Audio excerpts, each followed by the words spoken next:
welcome to China in Focus. I'm Tiffany Meyer.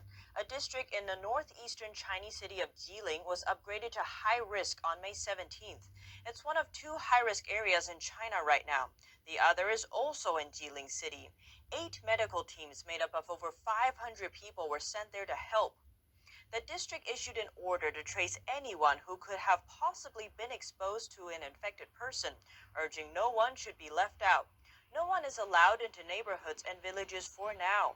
Each household is only allowed to send one person out for shopping once per day.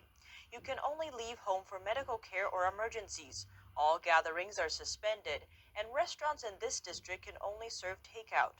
From May 17th, all doctor offices and outpatient departments of hospitals in Jilin City are closed. All fever patients must now go to the fever department directly instead. Chinese Vice Premier Sun Chunlan went to Jilin province. 6 local officials were then demoted because they allowed the situation to get so serious. Beijing has started to tighten its control measures again on the eve of the most important political event in China.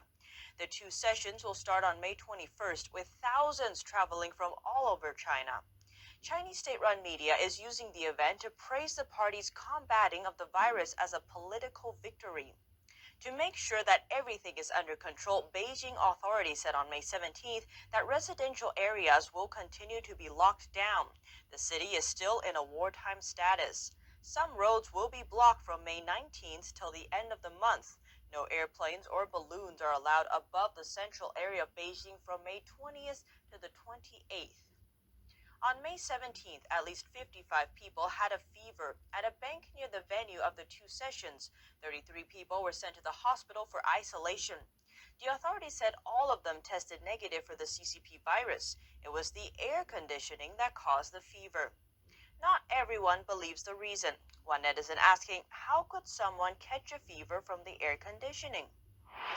Western countries are now in recession, with business slowing down dramatically.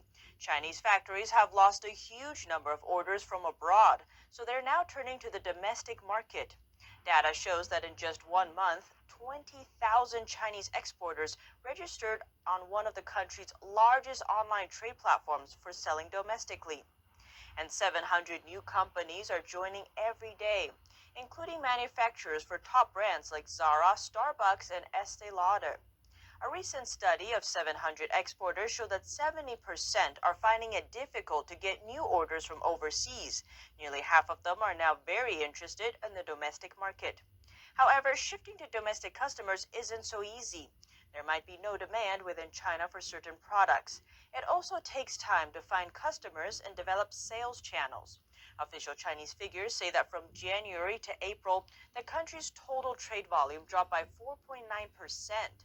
and its trade surplus fell by 30.4%, but these figures cannot be independently verified.